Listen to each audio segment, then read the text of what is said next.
Nenhum movimento fascista plebeu tomou o poder sozinho. Em nenhum lado. Os movimentos fascistas plebeus, o fascismo, o Partido Nacional Fascista em Itália, o Partido Nacional Socialista na Alemanha, os falangistas, nenhum tomou o poder só por si. Tomaram o poder pela porta que as classes dominantes lhe abriram, pela porta que a burguesia lhes abriu para, num processo de aliança, redefinir o Estado e o papel do Estado. Até 1936, o único grupo social na Alemanha que não tinha comissários do Partido Nacional Socialista a vigiar era a Associação Industrial Alemã, que aliás impôs ao Hitler a dissolução da organização sindical do Partido Nazi. Os patrões negociaram com o Hitler e disseram ao Hitler: não queremos cá sindicatos nem a brincar. Não é suficiente para repor a situação de uma burguesia ameaçada utilizar a violência normalizada do Estado liberal. É preciso utilizar outra. E a violência do fascismo é a violência tendencialmente irrestrita. O fascismo é a resposta de uma parte das classes dominantes do capitalismo a uma crise que ela não consegue resolver através do mercado e do Parlamento. O fascismo não ganhou porque derrotou o movimento operário, o fascismo ganhou porque o movimento operário já estava derrotado. No caso dos impérios, eles foram uma experiência essencial para os regimes fascistas posteriores. Desde logo, no estado de exceção que é a situação colonial. A campanha na Bielorrússia, a campanha na Ucrânia, as campanhas na Polónia. Os gajos aprenderam isso no sudoeste africano, percebes? Eles aprenderam isso no Tanganica, quer dizer, foi lá que eles treinaram essa técnica da contra-insurgência genocida. O programa da fundação do movimento fascista em Itália era partidário da República, da separação do Estado da Igreja, do voto da mulher e da nacionalização da indústria do armamento. À medida que o movimento fascista se aproximava do poder, foi preciso ir limpando aquilo tudo.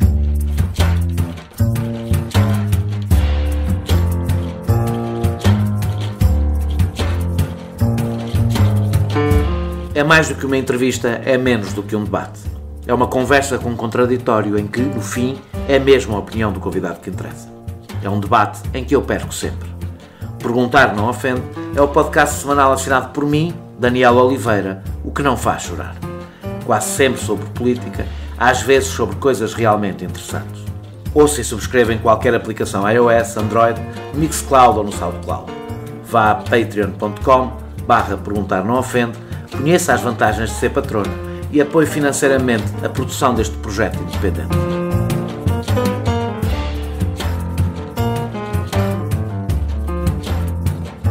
A tragédia só regressa como farsa. Não estamos nos anos 30 do século passado, mas há padrões que se repetem e é provável que também se repitam algumas consequências. Se o esmagamento dos movimentos operários e a desistência do campo da social-democracia precedeu à ascensão do fascismo, o fim do socialismo real e uma nova desistência do socialismo reformista precedeu ao ressurgimento da extrema-direita europeia. O crescimento dos fascismos no início do século XX resultou da incapacidade das democracias liberais lidarem com as consequências da Primeira Guerra e da Depressão de 29. Eles voltam a crescer agora graças à incapacidade das democracias liberais lidarem com os efeitos da globalização e da crise financeira. A xenofobia, o autoritarismo e um conservadorismo nostálgico de sociedades menos complexas voltam a ser sedutores. E, tal como no passado, há sinais de que se está a romper o cordão sanitário que separava a direita conservadora dos movimentos fascisantes. As extremas-direitas que crescem no Ocidente são ideologicamente distintas, como eram há 100 anos. Quem tenta definir o fascismo pela sua pureza teórica não consegue explicar o que varreu a Europa nos anos 30 do século passado, mas consegue vender a ideia de que não houve um regime de tipo fascista em Portugal. Como explica Fernando Rosas, movimentos que se inspiraram no nacionalsocialismo alemão e no fascismo italiano ou que corresponderam a um conservadorismo autoritário em processo de fascização, encontraram-se, confrontaram-se e, de alguma forma, acabaram por se integrar uns nos outros para a conquista do poder. É na passagem do fascismo como movimento para o fascismo como regime que se dá o compromisso entre movimentos populistas e os interesses das classes dominantes, fundamentais para a consolidação do poder. A Noite das Facas Longas ou a limpeza do Partido Nacional Fascista são exemplos desta domesticação. Em Salazar e os Fascismos, publicado pela Tinta da China, Fernando Rosas vai mais longe, assumindo que o fascismo é tributário de um discurso prévio da direita contra-revolucionária, marcado pelo expansionismo imperial, o nacionalismo e o militarismo, a que acrescenta o populismo e o culto da violência irrestrita. E até os métodos viriam da experiência colonial. A tese da continuidade, com os seus limites e riscos, ajuda a questionarmos o momento que vivemos. O que é que no discurso da extrema-direita se casa com o discurso da direita neoliberal? Que compromissos se podem aflorar? Que instrumentos são necessários para que o capitalismo financeiro, sem qualquer vínculo com as democracias nacionais, leve a sua contra-reforma até ao fim? É do passado e do presente que falarei com Fernando Rosas. Muito obrigado, Fernando, por teres aceitado este meu convite. E a primeira pergunta é mais genérica. Uma das primeiras armadilhas neste debate é a própria definição de fascismo. Tu usas a expressão época dos fascismos. Tens alguma definição de fascismo que, não sendo a histórica, não nos deixe na completa indefinição? Tu, a dado momento, falas do fascismo como uma expressão política. Estou a parafrasear, não estou a citar com rigor, mas falas do fascismo como uma expressão política do medo e revolta das classes intermédias perante a perda do seu estatuto. Isto chega para definir o fascismo? Quer dizer, para mim o fascismo é uma categoria histórica, ou seja, determinada e própria de uma época. As imitações atuais, miméticas do fascismo, deram geralmente em bandos de drogas e de contrabando de armas, e não é aí que a semente, que a semente da inquietação, ou que a serpente pôs o ovo, não é? Os novos autoritarismos são uma coisa, por enquanto, diferente daquilo que é a categoria histórica do fascismo. E uma definição, eu acho que o fascismo é a resposta que um setor importante das classes dominantes, nos anos 20 e 30 do século passado, deu à crise geral do capitalismo, à queda das taxas de lucro e de acumulação, à ameaça revolucionária do proletariado, e, portanto, sobretudo nos países periféricos, onde a margem de manobra e de integração era muito menor, as classes dominantes entraram numa espécie de resposta desesperada, que passava não por integrar, mas por destruir o movimento operário, não por permitir que o mercado e o Parlamento resolvessem as contradições, mas por varrer o Parlamento, e por ter uma intervenção direta estatal na economia, por forma a regular contradições e a recuperar taxas de acumulação. E isso fez com que o fascismo das classes conservadoras fez o seguinte: fez com que as classes conservadoras se fascistizassem. Quer dizer, as classes conservadoras olharam para a experiência do fascismo italiano, do fascismo plebeu, e acharam que aquilo era uma boa solução. Aquilo funcionava. Sobretudo a partir de 1922, quando Mussolini toma o poder. Aquilo funcionava. Aquilo era uma coisa que funcionava.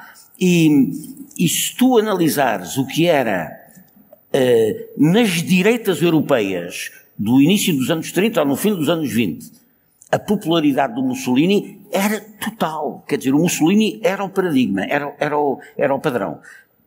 Portanto, as classes, um setor importante das classes possidentes viram-se para o fascismo como solução. Tinham um problema. Tinham pouca base de massas, eram elitistas, vinham das classes possidentes e, portanto, o fascismo dava-lhes o povo, é? Não, quer dizer, as classes que elaboram teoricamente a teoria do fascismo, porque na realidade a doutrina do fascismo é anterior ao próprio fascismo. Já lá vamos. É elaborada por essas. Faltava-lhes base de massa, faltava-lhes o povo, quer dizer, se tu queres assaltar o poder, precisas de ter base de massa. E essa base de massa é dada pelo fascismo plebeu, pelos movimentos fascistas, ou seja, por aqueles movimentos que vão beber nas classes intermédias, órfãs políticas de representação, vão beber o desespero, o medo, o pânico com a perca de estatuto social, Ou seja, vão ocupar aquele espaço que as esquerdas europeias, depois da derrota dos movimentos insurrecionais, tinham deixado aberto. Desse ponto de vista, houve um fascismo em Portugal, ou seja, houve um regime fascista, o fascismo, um movimento fascista, isso é indiscutível que houve, com o peso que teve. Mas houve um regime fascista em Portugal. Eu considero que sim, e no livro defendo que sim, no sentido em que, se o fascismo resulta do encontro entre o fascismo conservador, ou seja, entre a direita fascistizada e o movimento plebeu, fascista plebeu, é desse encontro que surgem os regimes fascistas. É preciso perceber esta ideia. Nenhum movimento fascista plebeu tomou o poder sozinho. Em nenhum lado. Os movimentos fascistas plebeus, o fascismo, o Partido Nacional Fascista em Itália, o Partido Nacional Socialista na Alemanha, os falangistas, nenhum tomou o poder só por si, não é? Tomaram o poder pela porta que as classes dominantes lhe abriram, pela porta que a burguesia lhes abriu para, num processo de aliança, redefinir o Estado e o papel do Estado. A redefinição que passava... Mas em Portugal as classes médias eram pouco significativas. Portanto, bom, isso... em Portugal, quer dizer, deixa-me só completar esta ideia. O fascismo conservador junta-se ao fascismo plebeu, ou seja, é dessa aliança que resulta o fascismo enquanto regime, não é? Mas com equilíbrios que variaram historicamente, não é? Quer dizer, há países onde a força do fascismo plebeu modela o Estado, a Alemanha, tipicamente. Há países onde o equilíbrio entre o fascismo conservador e o plebeu é um equilíbrio feito de concessões mútuas e equilibrantes, o caso típico do fascismo italiano, ou seja, o Mussolini blá blá blá, mas tem que teve que limpar o Partido Nacional Fascista. Exatamente, e tem que contratualizar com a monarquia de Saboia, com os marchais, com a Fiat, com os grandes agrários, etc. E mesmo na Alemanha tiveram que limpar as SA para acalmar a aristocracia. Daniel, e não só, até 36, o único grupo social na Alemanha que não tinha comissários do Partido Nacional Socialista a vigiar era a Associação Industrial Alemã, que aliás impôs ao Hitler a dissolução da organização sindical do Partido Nazi. O Hitler teve que correr com os sindicalistas nazis para criar o Arbeitsfront, a fronte de trabalho. O que é que acontece aqui em Portugal? Aqui em Portugal há também o encontro da fronda conservadora salazarista crescentemente fascistizada com o movimento nacional sindicalista do Rolão Preto. Agora, só que aqui é exatamente ao contrário. Mas aqui o equilíbrio é no sentido, quer dizer, quem absorve quem é o fascismo conservador, absorve e integra subordina ou reprime, em alguns casos reprime. Houve alguns que não aceitaram a subordinação. Dissolveu. O Salazar fez uma coisa, aliás, muito interessante do ponto de vista político. É que fez uma cisão no movimento nacional sindicalista. Quer dizer, primeiro proibiu-os o jornal, depois fechou as sedes e depois fez uma cisão salazarista no movimento nacional sindicalista e integrou-os. Onde é que ele os vai integrar? Sindicatos nacionais, Federação Nacional da Alegria no Trabalho, Emissora Nacional, ou seja, vai integrá-los nos setores que vão ser os setores da propulsão fascista do Estado Novo, não é? Ou seja, esses nacional-sindicalistas, camisas azuis, os homens do Rolão Preto, são os homens que vão fundar a Legião Portuguesa, vão fundar a Mocidade Portuguesa, fundar a Mocidade Portuguesa é mais complicado, porque vão fundar a Ação Escolar Vanguarda, que depois vai dar à Mocidade Portuguesa. Mas, em Portugal, há um regime fascista caracterizado pela hegemonia do fascismo conservador, que integra o fascismo plebeu, integra-o subordinadamente. O facto de ser subordinado não dá razão àqueles que dizem que é difícil falar de um regime fascista em Portugal. O facto desse fascismo plebeu não ter sido sequer uma posição de equilíbrio como a Itália, ou de domínio como na Alemanha, mas totalmente subordinada, não permite dizer... Dá características particulares ao fascismo português, percebes? Porque o fascismo, o Estado Novo Português, é uma ditadura de partido único, é uma ditadura corporativa, nacional organicista, corporativa, antiparlamentar, anticomunista, esses antis todos. E tu falas de algumas no livro, falas de algumas características em comum, algumas já falaste, a ideia do renascimento dos escombros do liberalismo decadente, que é a Primeira República. O mito palingenético, não é? Sim. Quer dizer, fênix renascida. Todos os fascismos têm esse mito da fênix renascida. Na verdade, nós renascida. podemos dizer que quase todos os movimentos revolucionários, de alguma forma, têm Sim. Sim, o começar de novo, não é? Sim, a ideia de começar... eu conheço um partido que até começou assim, com essa frase. Exatamente. Mas digamos que o conteúdo do mito era um pouco diferente. Sim, mas o mito estava lá. Agora, esse mito existe, o mito do recomeço, o mito de começar de novo. Existe também a ideia da identidade nacional orgânica, que o Estado Novo tinha. Exatamente. O que eu acho, uma das características fundamentais de todos os movimentos fascistas é aquilo que eu chamo o organicismo. Quer dizer, há uma coisa que pré-existe ao Estado nessa concepção, que é a nação. A nação como um corpo orgânico, fruto de um desígnio providencial, com uma missão ontológica para cumprir e que o Estado deve receber, organizar e executar. Mas a nação que traz uma ordem eterna, uma ordem hierárquica, manda quem pode, obedece quem deve. Um lugar para cada um no seu lugar. Essa nação orgânica considera-se a si própria naturalmente harmónica e equilibrada. E por isso tem o Partido Único, por isso... E, portanto, tem o Partido Único exprime a unidade da nação. E, por isso, luta de classes, pluralismo partidário, são quê? São anomalias. São comportamentos desviantes e que devem ser tratados como tal, ou seja, à paulada. Quer dizer, não há... São comportamentos que atentam contra a organicidade nacional que organiza a nação. Se quiseres chamar conservadorismo fascisante português, que marca o início do Estado Novo, depois da ditadura militar e da ditadura nacional. Por exemplo, a ideia do culto da violência é uma coisa menos presente do que, por exemplo, no fascismo italiano ou no nazismo. Essa questão é muito interessante, porque a violência é um aspecto central da definição. Para mim, o Estado liberal burguês também usou a violência. A violência faz parte do Estado, da natureza do Estado. Mas o Estado liberal usava a violência com regras.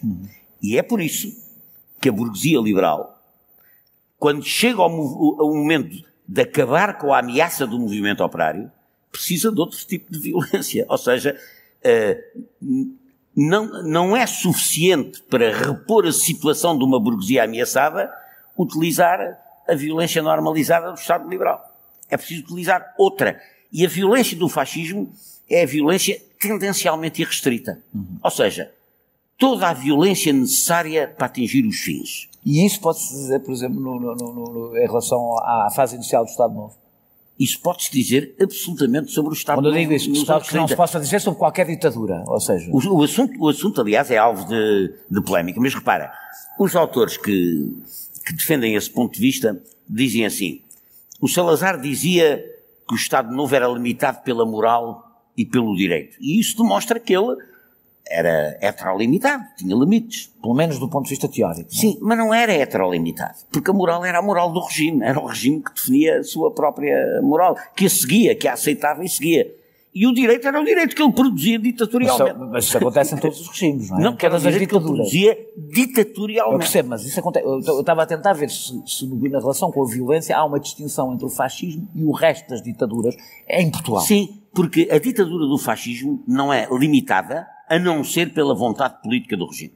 Ou seja, o regime marca como limites à violência aquilo que convém politicamente que seja. Não é uma violência ilimitada no sentido em que, bom, na Alemanha nazi era limitada. Era o chamado Estado prerrogativo, ou seja, a vontade do Führer era lei, portanto, era o que se quisesse.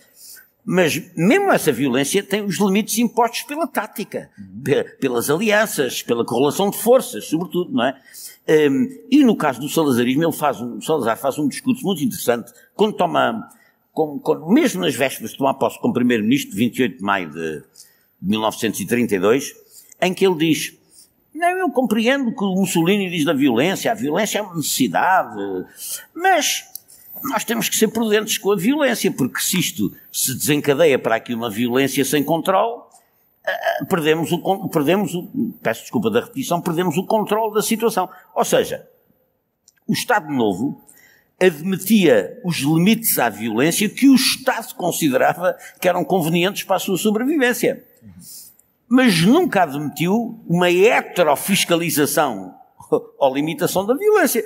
Porque na medida em que tu não tens liberdade de expressão, não tens partidos políticos autorizados, não tens parlamento real, não é? Um parlamento real a funcionar, a heterofiscalização da violência não existe. E, portanto, tu tens a violência moderada pela vontade do ditador. O ditador limita a violência. Portanto, há uma violência que não tem heterolimitação, como a própria dos sistemas liberais, com divisão de poderes, mas tem a autolimitação do ditador sobre si próprio. E essa é a diferença. Concluindo esta parte das minhas perguntas, basicamente o que podemos concluir é que a natureza dos vários regimes fascistas, fascisantes, ou de natureza fascista, como quisermos chamar, resultam sobretudo da correlação de forças que existiu entre as várias correntes, aquilo que chamas o fascismo plebeu, o conservadorismo de direita típico, autoritário, que se rende ou adere ao fascismo, que é isso que define a natureza dos vários regimes fascistas na Europa. A natureza dos vários regimes fascistas, quer dizer, num certo sentido, tudo depende da correlação de forças, da própria instalação do poder, não é? Agora, a natureza política dos regimes fascistas depende da correlação de forças entre os dois grandes componentes desse encontro, dessa aliança genética do regime fascista. Deixa-me ir ao que tu falas, e aliás já falaste aqui, já te referiste a isso, ao discurso pré-existente. Tu defendes que o fascismo tem um discurso, ou seja, que esse discurso existia já na direita conservadora. A retórica imperial, o essencial do discurso fascista, a retórica imperial, o exacerbar do nacionalismo o organicismo e do militarismo, não é? E até nos métodos. E, não sei, e na cultura racista, eu não sei se é isso que tu consideras que arriscaste um bocado mais ou não, me dirás, que o colonialismo já tinha dado grande parte destes, do dispositivo que depois é utilizado, repetido, ou mesmo que em forma hiperbólica.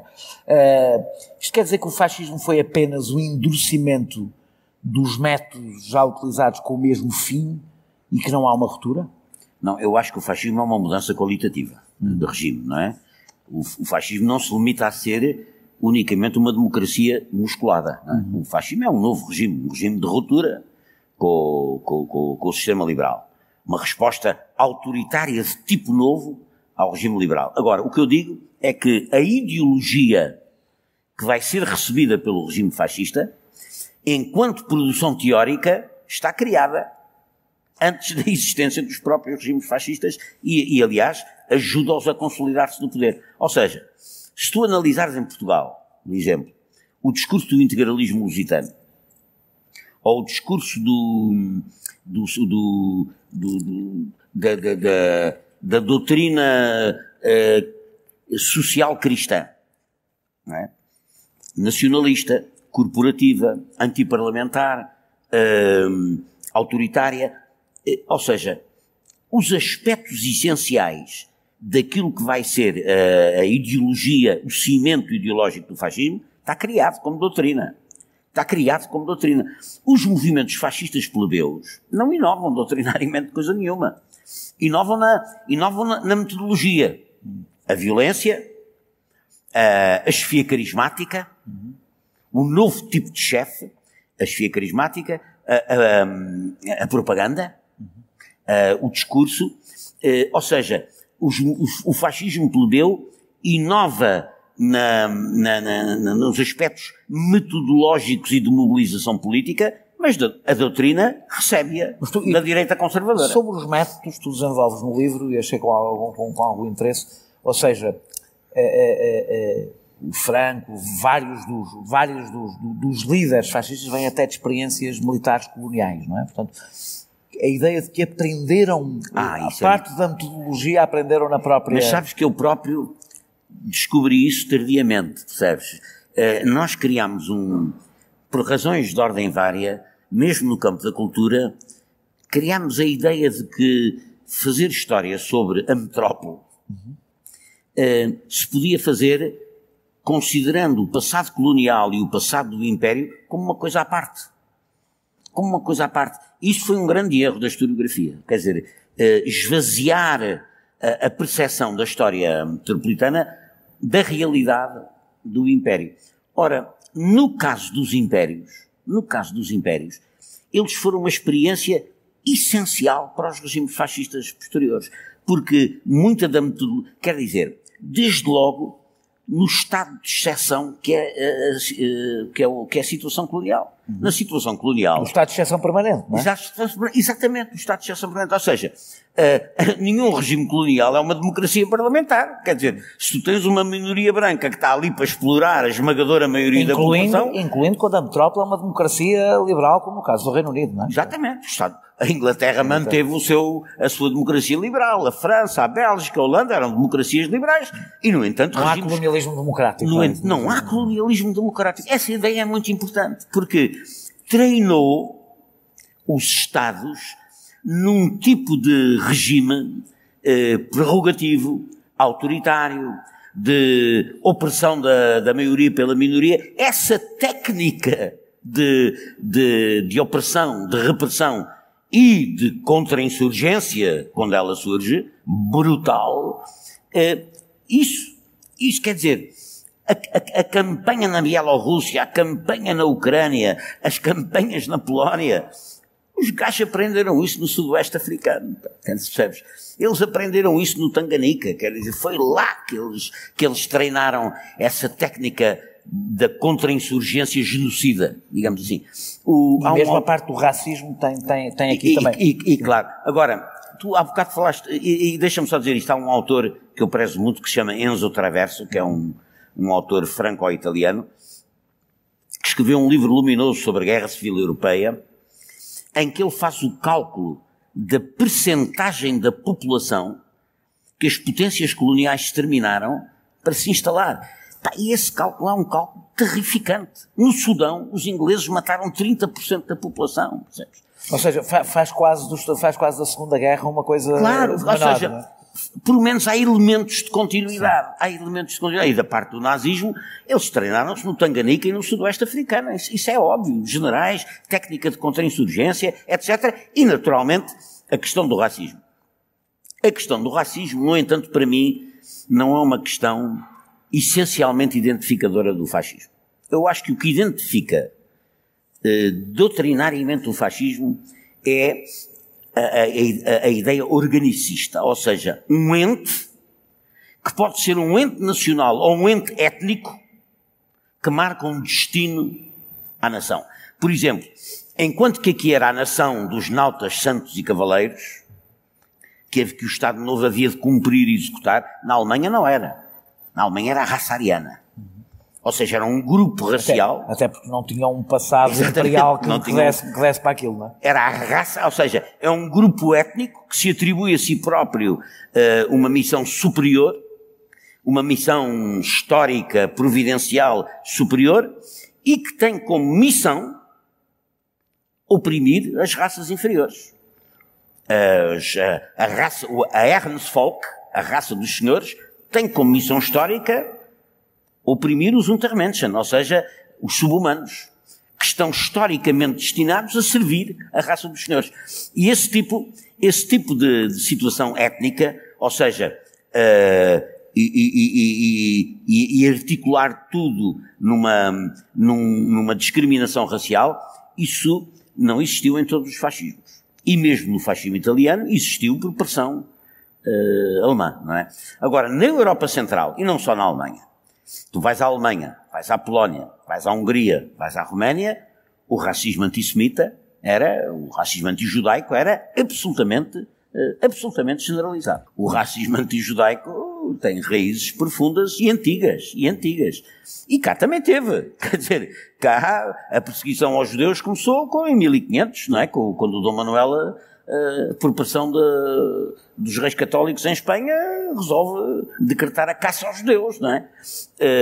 Uma caça contraditória, porque os judeus é que representavam o que havia de mais moderno na sociedade, nomeadamente do ponto de vista capitalista e financeiro, o que causou grandes embaraços à coroa, que se financiava em grande medida da arte, do engenho e do saber das minorias judaicas. Mas isso é, naturalmente, outra história. a história da destruição do capitalismo em Portugal é, em grande parte, a história da perseguição inquisitorial aos judeus. Vamos lá outra vez para trás ou para a frente. Através de patreon.com/perguntar não ofende, pode apoiar diretamente a produção deste projeto independente. Desenvolve bastante esta ideia da passagem, nós já aflorámos aqui, do fascismo enquanto movimento para o fascismo enquanto regime. Eu inventei uma palavra, não está no teu livro, que é a despopulização do fascismo, ou seja, a despopulização vinda de populismo, não de povo, para acomodar os interesses da oligarquia, ou seja, esta aliança à custa da expressão é tudo, fascismo. Essa traição à pequena burguesia, no fundo, não é? Que quase todos os regimes acabam sempre por ser a traição aos seus, àqueles que o levaram lá. És tu que dás o exemplo, que eu referi na introdução, da Noite das Facas Longas, quando as SA são, na prática, desmanteladas. É um acontecimento emblemático. Emblemático, exatamente, para mostrar, aqui continuam a ser os militares a mandar a aristocracia. E no caso do saneamento no Partido Nacional Fascista. Sem esta domesticação, que teve graus diferentes conforme o poder do movimento fascista tinha, os regimes fascistas teriam sobrevivido? Ou então teriam... A pergunta é perfeitamente pertinente, porque há casos em que essa contradição não se resolveu. Se tu fores à Polónia, se tu fores à Roménia ou à Hungria, a disputa nos anos 30 entre uma aristocracia conservadora, fascistizada, e o movimento fascista plebeu, que tem forças muito equilibradas, ambas tentando hegemonizar o novo Estado que está a criar, só que já está criado, levam a situações de instabilidade e guerra interna permanente. Eu vou-te dar um exemplo. O rei da Roménia faz um golpe de Estado fascisante em 1938. Mas tinha pela frente uma guarda de ferro, ou seja, o Partido Fascista Romeno, do Quadriano, que era um partido fascista absolutamente extraordinário, porque era meio religioso. Os arcanjos de São Miguel, o partido do Arcanjo de São Miguel, tinham rituais religiosos, tinham brigadas de assassinos que, quando assassinavam uma vítima, faziam danças rituais à volta da vítima. Tudo aquilo era uma coisa... A Guarda de Ferro era um movimento fascista poderosíssimo. Entre o pequeno campesinato, entre os setores... E a Guarda de Ferro entendia que tinha força para não deixar o rei governar, e o rei entendia que o mais seguro para os interesses estabelecidos era meter a Guarda de Ferro na ordem. E não faz. E reparem, a ideologia era muito parecida, havia ali um entendimento acerca da natureza do regime. E isso, o que é que origina? Origina que o rei manda prender todos os dirigentes da Guarda de Ferro e enforca-os. Quer dizer, estamos a falar de uma... Mesmo na Áustria também houve esse conflito, até a própria Alemanha resolver o problema. Exatamente, até a Alemanha enquadrar isso tudo. Ou seja, e na Hungria tens exatamente o mesmo problema, quer dizer, sempre a balançar entre o fascismo plebeu e o fascismo conservador, para saber quem é que dirige, porque são casos em que eles estão equilibrados, mas não se consegue estabelecer um acordo. Não há acordo. E, portanto, são regimes fascistas muito, muito instáveis. Aqui também tinha outro sentido a pergunta, para além desse, que é a necessidade de integrar os interesses da oligarquia, das oligarquias nacionais, foi um músculo fundamental para esses regimes sobreviverem. Ou seja, sim, eles sobreviveriam enquanto movimentos revolucionários anti-burgueses. Ou seja, era muito difícil. Repara, todos os regimes, todo o fascismo enquanto regime, na minha opinião, tem uma Noite das Facas Longas, que é o momento em que o fascismo plebeu, antiplutocrático, até o programa do Santo Sepulcro do Mussolini, o primeiro programa dele, o programa da fundação do movimento fascista em Itália, era partidário da República, da separação do Estado da Igreja, do voto da mulher e da nacionalização da indústria do armamento. Estamos conversados. O Mussolini vinha do socialismo italiano. É claro, foi preciso ir, à medida que o movimento fascista se aproximava do poder, foi preciso ir limpando aquilo tudo. Aliás, um problema enorme que o Mussolini tem até muito tarde, que foi disciplinar as hostes dos camisas negras, quer dizer, os fachos de combatimento, quer dizer, pô-los na ordem. E, portanto, o que tu tens na Itália é uma ditadura do Estado, inclusivamente sobre o partido. O que tu tens na Alemanha é a ditadura do partido sobre o Estado. Ou seja, em Portugal? Não, o partido não interessa para nada. Em Portugal é o Estado que manda. E o partido existe, o partido único existe, sim, mas é um partido, uma espécie de repartição do Ministério do Interior, para organizar as elites locais e para de vez em quando, sobretudo a partir da guerra, fazer eleições de 4 em 4 anos, fazer as faças eleitorais de 4 em 4 anos, etc. Mas o domínio do Estado, quer dizer... A ditadura portuguesa muda de natureza depois da Segunda Guerra. Perdão? A ditadura portuguesa muda de natureza depois da Segunda Guerra? Não muda, eu acho que não muda, na minha opinião, não muda de natureza, mas muda de tática. Muda de aparência, é? Muda de aparência, ou seja, o Salazar é obrigado a aceitar muito contra... O Salazar, aliás, diz isso mesmo. O Salazar, quando em 45 se vê obrigado a fazer uma série de mudanças cosméticas, não é? A PVDE passou a chamar-se PID, os tribunais militares especiais foram substituídos pelo tribunal plenário, introduziu-se o habeas corpus, mas quer dizer, ficou tudo exatamente na mesma, só se mudou de nome. Mas ele dizia que eram concessões tornadas necessárias pelo espírito da época. Passado o espírito da época, em 1947, quando há um ministro qualquer que diz ao Salazar, não, mas nós temos que ter cuidado, isto não se pode fazer, ele diz, isso passou.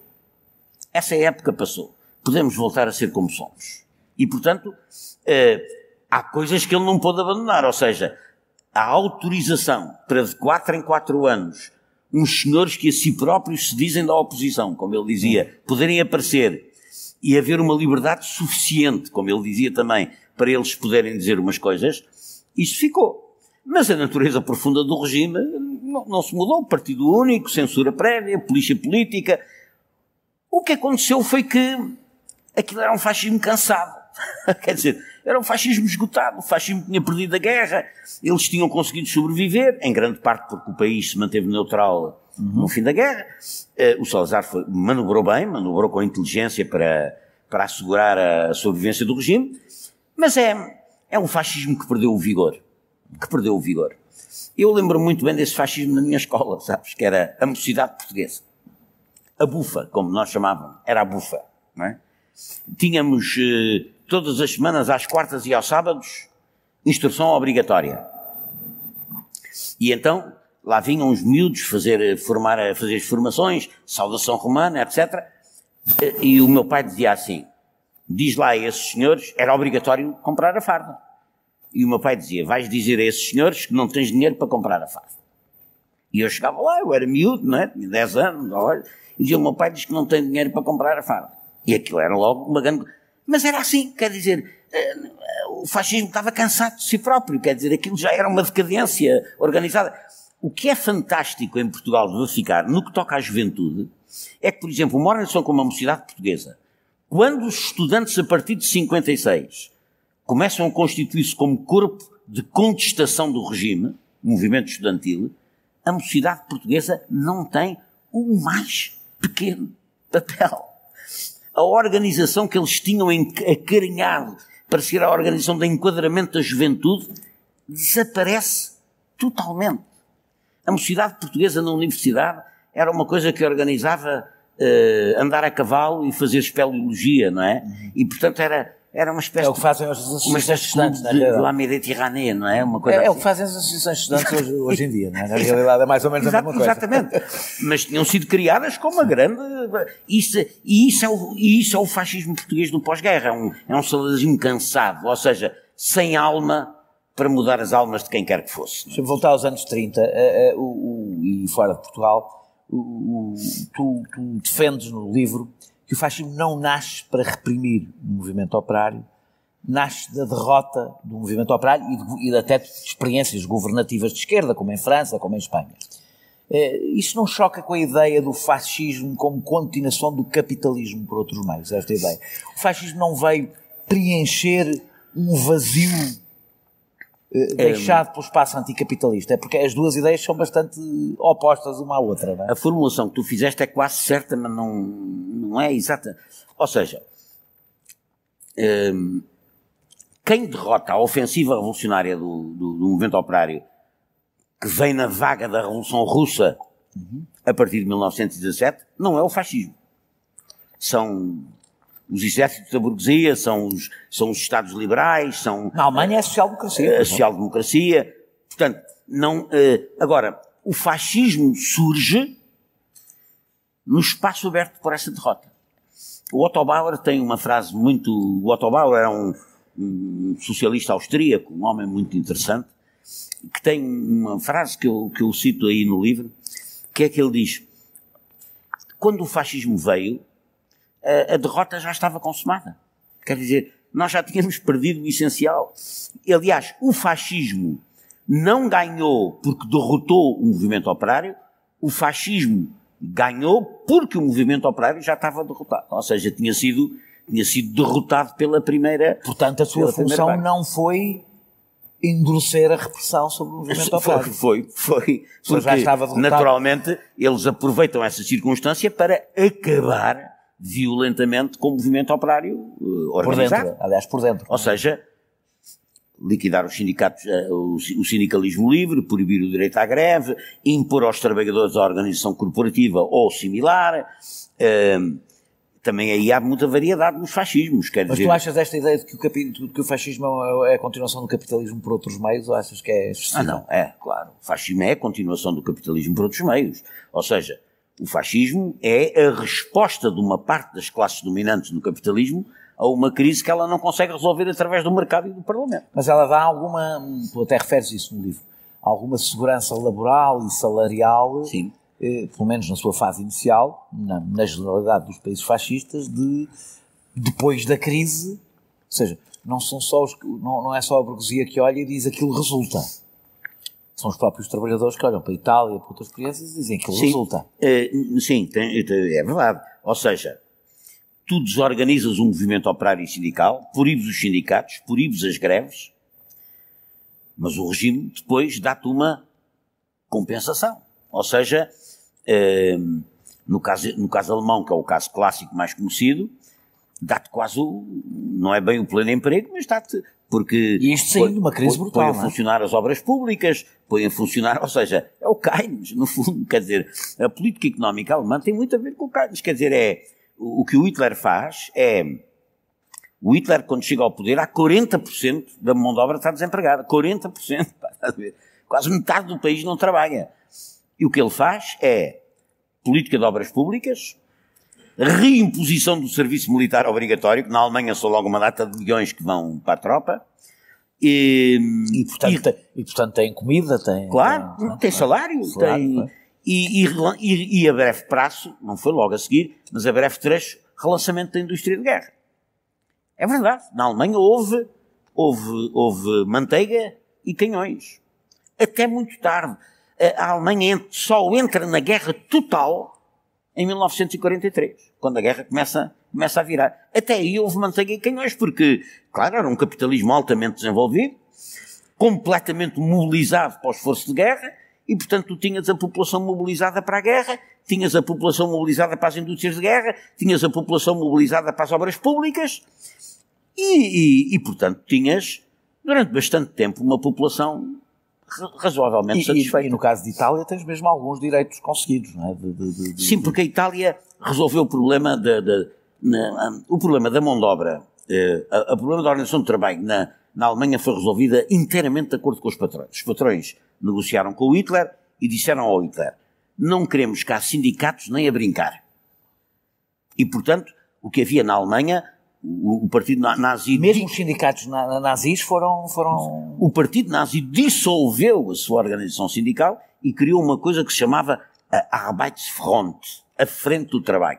E a Frente do Trabalho era composta por patrões e trabalhadores, mas que obedecia ao princípio, ao princípio da liderança. O que é o princípio? Na empresa quem manda é o patrão, portanto na Frente de Trabalho quem manda é o patrão. Ou seja, tu tens uma amálgama, uma organização que acompanha a negociação salarial, etc., uma amálgama de patrões e operários, mas quem manda são os patrões. E, portanto, desapareceu qualquer hipótese de representação dos trabalhadores na organização. Na Itália não foi assim. Na Itália foi como em Portugal. Os sindicatos livres foram dissolvidos, a greve foi proibida, mas o regime constituiu sindicatos nacionais. Para os trabalhadores e para os patrões na indústria e no comércio. Na agricultura foi como na Alemanha, a mesma coisa, ou seja, tudo ao molho. Fé em Deus e os lavradores é que mandavam. Mas na indústria e no comércio, sindicatos nacionais, grémios e depois a corporação, o Estado, realizando o abraço corporativo do capital e do trabalho. É curioso que a situação em Espanha foi diferente. Em Espanha, a situação foi muito parecida com a da Alemanha, ou seja, não há cá organizações de trabalhadores. Os trabalhadores em Espanha estavam proibidos de reivindicar, a não ser através de recurso aos tribunais. Ou seja, tu querias aumento de ordenado, tinhas que meter uma ação no tribunal. Bom, por acaso a jurisprudência dos tribunais de trabalho na Espanha franquista era 95% favorável aos patrões. Portanto, digamos que a margem de manobra em Espanha, os sindicatos verticais são como na Alemanha. É exatamente a mesma coisa. Ou seja, patrões e trabalhadores misturados com os patrões a mandar. Vou chegar aqui à parte difícil. Através do chapéu, tu tratas disso no livro, do chapéu do totalitarismo, há uma equiparação entre fascismo e comunismo. O que é que distingue, porque há várias coisas aí que referiste que são perfeitamente presentes num regime stalinista. Exatamente. O que é que distingue realmente o fascismo do stalinismo enquanto regime? Eu estou a falar enquanto regime. Há traços evidentes. Se considerarmos que o regime totalitário é um regime em que o poder político quer moldar a vida das pessoas penetrando nos interstícios das sociabilidades elementares, ou seja, na família, no trabalho, na escola, no lazer, no tempo livre, quer dizer, e o Estado criou organizações de controle do cotidiano das pessoas a todos os níveis. Tudo isso acontece no stalinismo? Estatais, claro, acontece. Tu tens coisas muito parecidas com estas no regime stalinista. A própria ideia de moral burguesa foi levada ao extremo. Basicamente, tudo das coisas mais íntimas da tua vida tinham a ver com o regime, tinham a ver com o Estado, tinham a ver com a ideologia. Não acho. Quer dizer, é preciso também perceber. Sabes que hoje há uma investigação acerca do totalitarismo. Não há nenhum regime que tenha conseguido ser inteiramente totalitário, porque nenhum regime chega à tua casa de banho, ou chega ao... Não sei, havemos estudar a Coreia do Norte e perceber se calhar aí foi possível. É muito difícil, então, sobretudo nas cidades camponesas e pouco industrializadas, é muito difícil essa totalização total. Há autores absolutamente insuspeitos nessa matéria, nomeadamente do nazismo alemão, que nos contam muito de espaços de resistência que se criaram no campo cultural, no campo social, etc. É impossível. Agora, o que é diferente entre o nazismo e o comunismo e o que é diferente em termos de doutrina e de teoria, no meu ponto de vista? É que o nazismo é uma teoria de dominação em nome da superioridade racial, em nome de uma raça superior que tem o direito e o dever de oprimir raças inferiores. Não é? O stalinismo tinha um background teórico que era a emancipação da humanidade, a emancipação dos trabalhadores, ou seja, a teoria política do comunismo, mesmo na sua versão stalinista, é uma teoria, do ponto de vista teórico, que não se pode confundir com a teoria do nazismo enquanto legitimação ideológica dos dois sistemas. A base teórica sim, mas claro, na prática, o comunismo enquanto regime, ou o stalinismo enquanto depois regime. Há outra.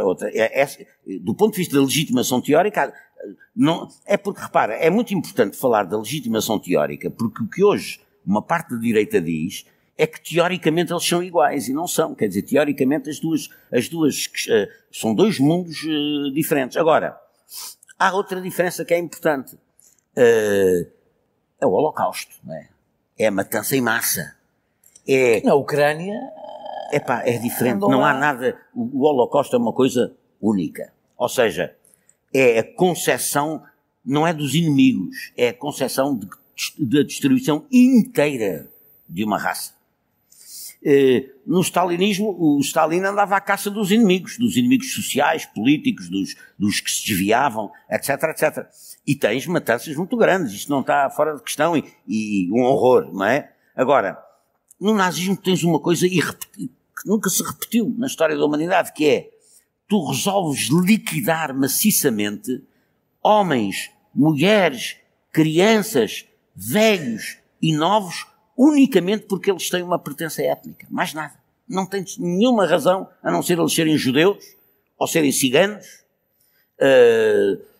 Basicamente, são, do ponto de vista étnico, são... E depois também mataram muitos porque eram soviéticos e porque eram polacos, e etc. Mas este desejo de eliminar toda uma etnia só por uma razão de raça é uma coisa que não aconteceu nunca na história da humanidade. Ainda que tenha tido afloramentos nesta guerra da Jugoslávia, atenção, não é? E em algumas guerras africanas. E algumas guerras africanas, ou seja, a destruição da etnia pela etnia, exatamente. Deixa agora caminharmos um bocadinho para o presente, salvo seja, para a ligação entre as duas coisas, que é sempre arriscada.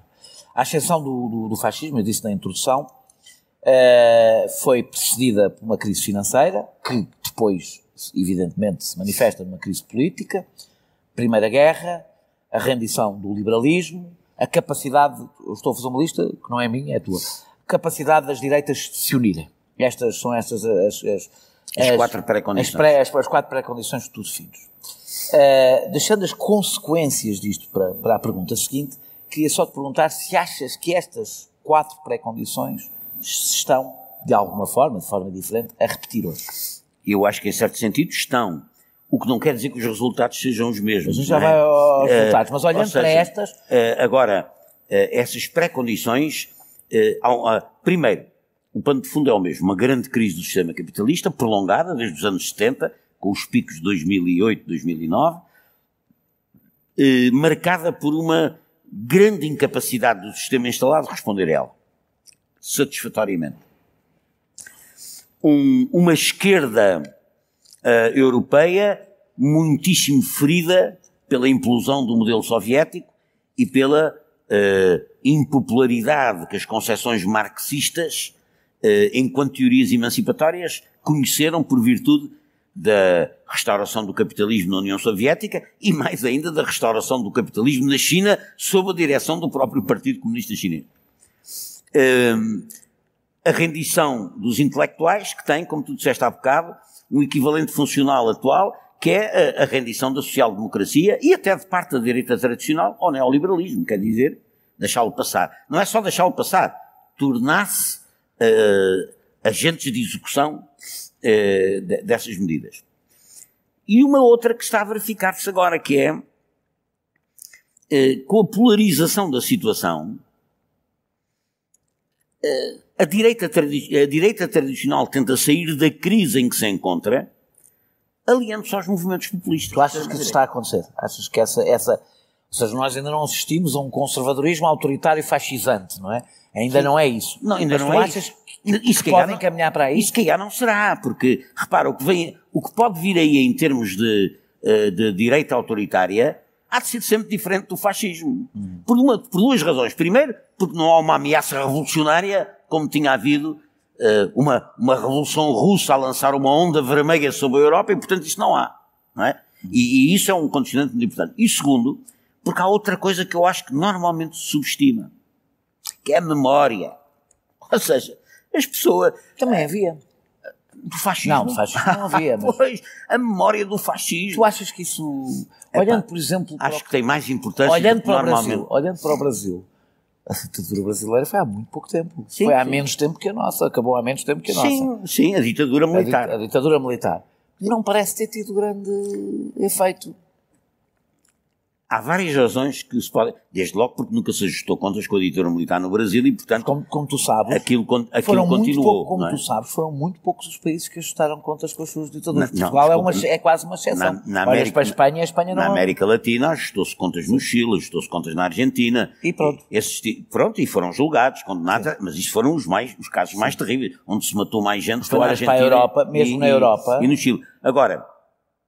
na Europa, não, mas por exemplo, os franceses estão convencidíssimos que eram todos partisãs e tiveram todos a resistir aos nazis. Mas a memória da resistência ao fascismo e a memória dos horrores do fascismo, eu acho que essa memória, apesar da desmemória em curso, um dos instrumentos do neoliberalismo é a desmemória, é a criação de um presente contínuo, é fazer das pessoas vítimas isoladas nas redes sociais, quer dizer, com o lixo todo em cima. Eu acho que essa memória existe. Eu acho que essa memória existe e mais digo mais, acho que essa memória existe e funciona. Parece que não, mas eu acho que é uma... Deixa-me fazer um paralelismo ainda mais perigoso. O capitalismo vive. E portanto isso faz a diferença. Falaste de uma crise do capitalismo, que o capitalismo vive hoje uma crise e viveu-a, como o capitalismo é diferente, a crise também é muito diferente, claro, não é? Tem uma natureza completamente diferente. Há, como tu disseste, padrões que repetem, a crise do sistema liberal, a derrota prévia. As circunstâncias repetem-se com conteúdo diferente. A minha pergunta é, sendo o conteúdo diferente, tu achas que o capitalismo financeiro, que é o capitalismo hoje dominante, que não tem qualquer vinculação ao Estado e à nação, pode desejar regimes nacionalistas autoritários?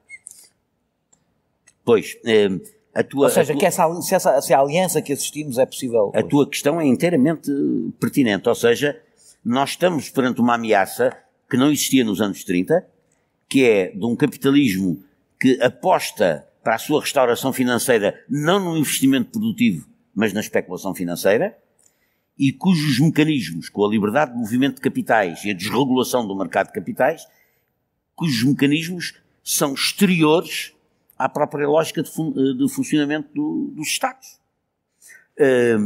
E que podem usar formas de coerção completamente imprevisíveis.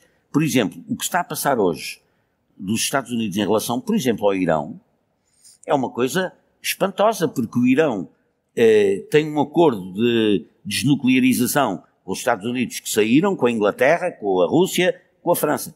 Mas o capital financeiro norte-americano é capaz, tem força suficiente através do sistema monetário, do dólar, etc., de impedir os outros parceiros, mesmo os governos querendo, impedi-los de negociar com o Irão. Por causa do sistema de interconexões e de ameaças que rodeiam as empresas que podem negociar com o Irão. E isto é uma coisa que de repente escapa aos Estados. Tu tens um poder, o poder das novas canhoneiras, que é exterior à própria a pergunta é se organização esse poder precisa. Eu acho que esse poder... Olhas para casos como o Brasil. E no Brasil se calhar precisava. Sim. Eu entrevistei aqui no podcast da Dilma Rousseff e ela dizia o Brasil era o último grande potência, que tinha um grande banco público, que tinha o petróleo nacionalizado, que tinha, ou seja, e portanto aí havia uma pressão sobre o Estado, e estamos a falar de uma grande potência. Mas hoje em geral... Mas como tu sabes, o Bolsonaro vai acabar com isso tudo, não é? Pois, claro. O projeto dele é acabar com... Quando estou a dar exemplo do Brasil, é porque o caso do Brasil é um caso evidente de uma aliança entre o Paulo Guedes neoliberal com uma agenda e o autoritarismo. O que estás a perguntar é uma coisa que também eu me tenho interrogado muito, que é o seguinte: o capital financeiro tem ou não uma agenda política de subversão do Estado? O capital... Se tem, isso precisa. Exatamente. Isso precisa, não é? Se tem, isso precisa. Eu acho que a realidade dos factos hoje não é completamente, não é pacífica. Quer dizer, há sítios onde o capital financeiro, onde o Estado parlamentar existente funciona razoavelmente para o enquadramento social, mesmo da política do capital neoliberal do capital financeiro, mas há, por outro lado, sítios onde se começa a perceber que o capital financeiro tem uma agenda de subversão política. O Brasil é um caso, mas atenção ao que se passa na Hungria, na Polónia, alguns países da Europa Central, e provavelmente isso é um fenómeno que não vai ser generalizado, mas que vai ser diferenciado. O capital financeiro na Alemanha Federal, na Alemanha, ou na França, ou na Inglaterra, naturalmente não tem como sua agenda prioritária subverter explicitamente o Estado, mas utilizá-lo. Mas nos países periféricos, a ver vamos, porque nos países periféricos o que está a passar é um esvaziamento invisível do Estado, não é? Quer dizer, é as estruturas do Estado a serem não encerradas pela Guarda Republicana a fechar os portões e a expulsar os deputados, mas a ser esvaziada de poderes reais. Quando o parlamentarismo nasceu em Inglaterra... Eu há uns anos utilizava uma ideia que é, isto é a peça de teatro mais extraordinária, que é, nós podemos manter os parlamentos, eles votam, eles decidem, mas é indiferente. Daniel, lembra-te do seguinte, a Inglaterra criou um parlamento para aprovar o orçamento, ou seja, no sentido em que os comuns é que autorizavam o rei a cobrar receitas e a fazer despesas.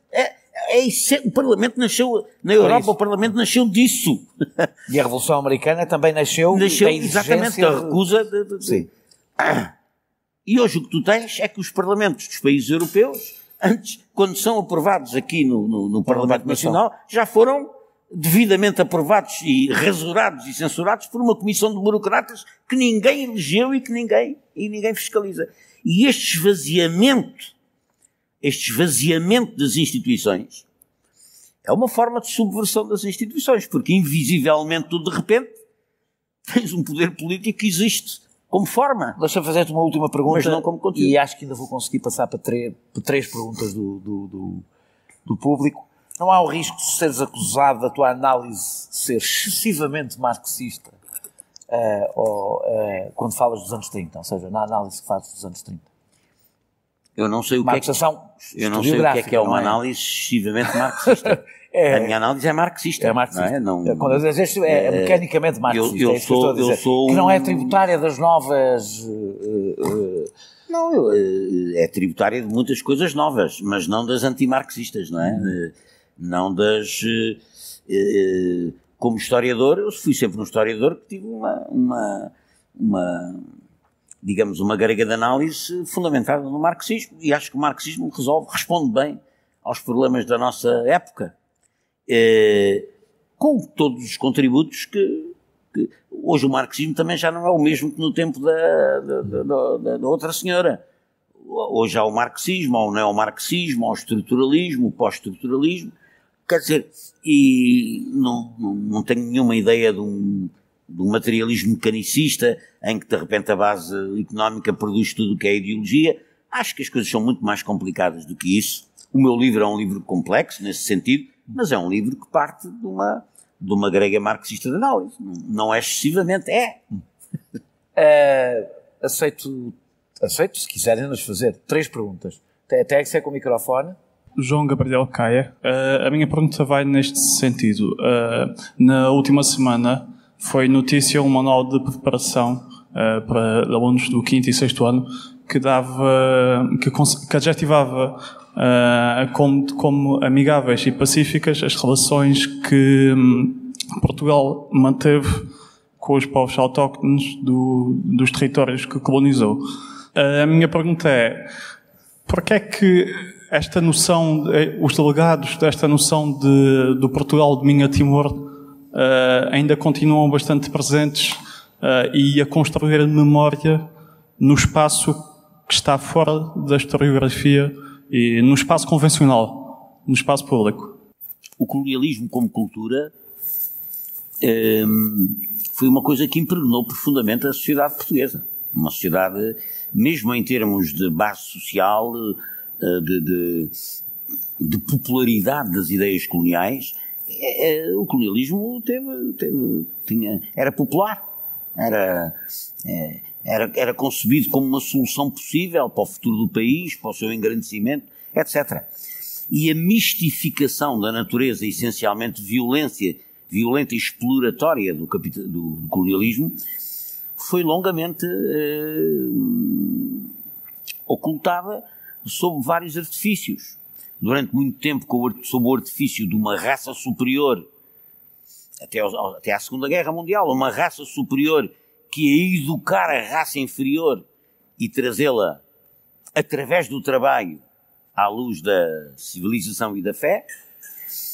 E quando isso se manifestou como uma ideologia abertamente racista e condenada pela derrota do nazismo na guerra, mudou-se para o lusotropicalismo, que é essa ideia de que os portugueses têm uma aptidão especial para se misturar nos trópicos, não é? Para se miscenizar nos trópicos. Do meu ponto de vista, essa ideia de que o colonialismo português foi um colonialismo generoso, simpático e diferente dos outros, o que é inteiramente falso, do meu ponto de vista, é uma ideia que ainda hoje representa o discurso oficial do Estado português. Da esquerda à direita. Sim, não sei o que é a esquerda, mas onde é que ela começa, mas bom, é o discurso do Presidente da República, por exemplo, não é? E do Presidente da Câmara e do Primeiro-Ministro. Primeiro-Ministro, etc, etc. E, portanto, esse é o discurso oficial.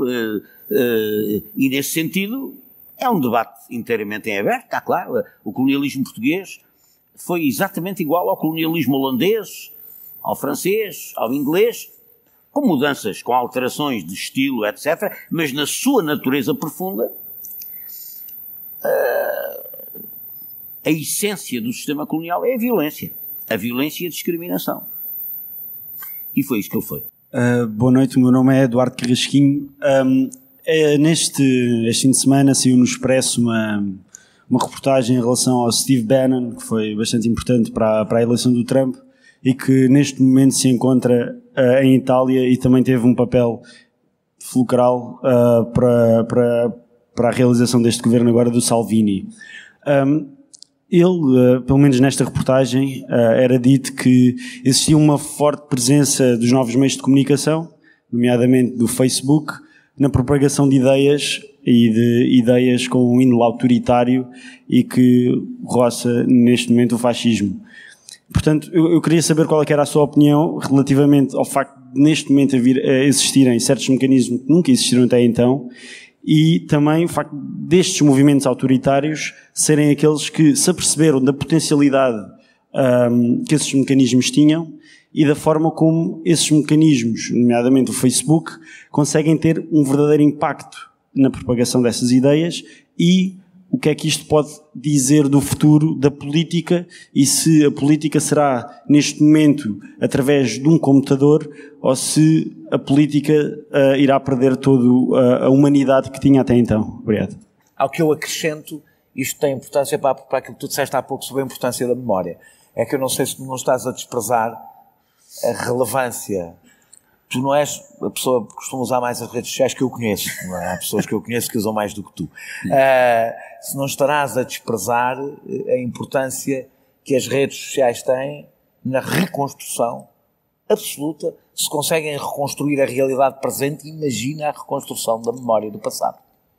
É verdade. Quer dizer, os brasileiros estão a discutir se o nazismo é de esquerda ou de direita. Uhum. É isso que os brasileiros hoje estão a discutir.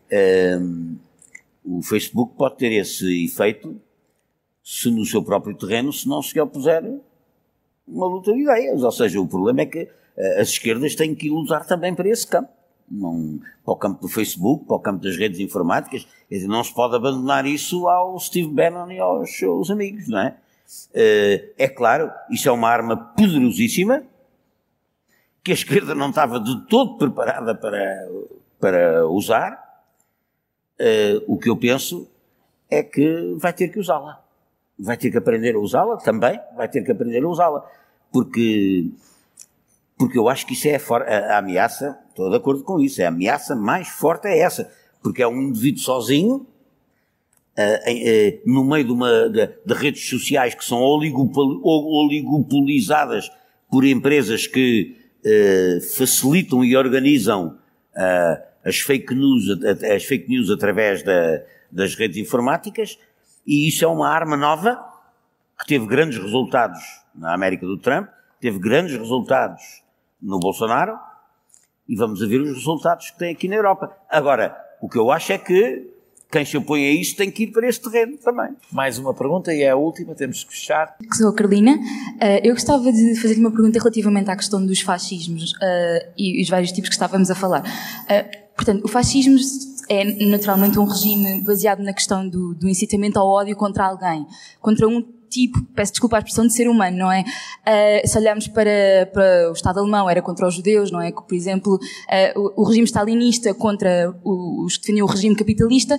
Não acha que Portugal se distingue neste aspecto pelo facto de havia a máxima Deus, Pátria e Família, mas não havia um incitamento ao ódio muito expressivo, ou seja, não havia alguém a quem odiar e a quem reprimir, e será que hoje em dia, se olharmos para a ascensão da extrema-direita no panorama europeu, na verdade não serão os refugiados estas novas vítimas do ódio, não é? E talvez Portugal se distinga nesse âmbito, não é? Mesmo a nível político, por não haver na população esse sentimento de ódio generalizado, ou seja... No fundo, não haver refugiados. Pois, exatamente, é um bom ponto a trazer, ou seja, há sempre este discurso do eles e do nós, não é? Que aliás bastante característico dos populismos, e era essa a questão que colocava. O comunismo, histericamente, quer dizer, obsessivamente, o grande medo... Mesmo quando o comunismo estava quase desfeito, não é? Sempre. Quer dizer, o Estado Novo assumiu como grande... O Salazar tem um célebre discurso, em janeiro de 1934, em que ele, perante uma assembleia da Associação Escolar Vanguarda, a milícia da juventude fascista do regime que ia ser depois a Mocidade Portuguesa, em que ele diz uma frase que é: o comunismo é a grande heresia da nossa idade. Ou seja, o comunismo é o inimigo civilizacional mais importante. E, portanto, o apelo ao ódio ao comunismo, à luta anticomunista e à perseguição ao que eles achavam que eram comunistas, reparem, este tipo de discurso depois criou os comunistas também, quer dizer, criou os comunistas no sentido em que vê comunistas em todo lado que convém, não é? E, portanto, digamos assim, a política de repressão social, política e cultural do Estado Novo elegeu como comunistas todos os seus opositores, não é? O opositor era comunista, e se não era comunista diretamente, era manobrado pelos comunistas. E, portanto, sim, o Estado Novo teve um discurso de ódio também. Teve um discurso de ódio e de perseguição, sem dúvida nenhuma, ao comunismo. Ao comunismo mas não tinha um discurso de ódio étnico, ao contrário. Não, há ódio étnico, mas eu não falei em ódio étnico. Sim, não, mas não tinha. Nem disse que o ódio étnico era uma característica essencial do fascismo. Não é? Disseste há pouco que achavas que o racismo não é um elemento central. O racismo não é um elemento essencial do fascismo. A Itália não era racista. Quer dizer, do Conselho, do grande Conselho Nacional Fascista da Itália, que era o órgão de topo da organização fascista, havia judeus. Quer dizer, o problema da etnia não estava no centro da contradição em Itália. Em Itália era como aqui, eram os socialistas, eram os comunistas, era um movimento operário organizado. Aí, para esses, já era preciso meiar. Repara, no nazismo também, mas o que é que o Hitler fazia?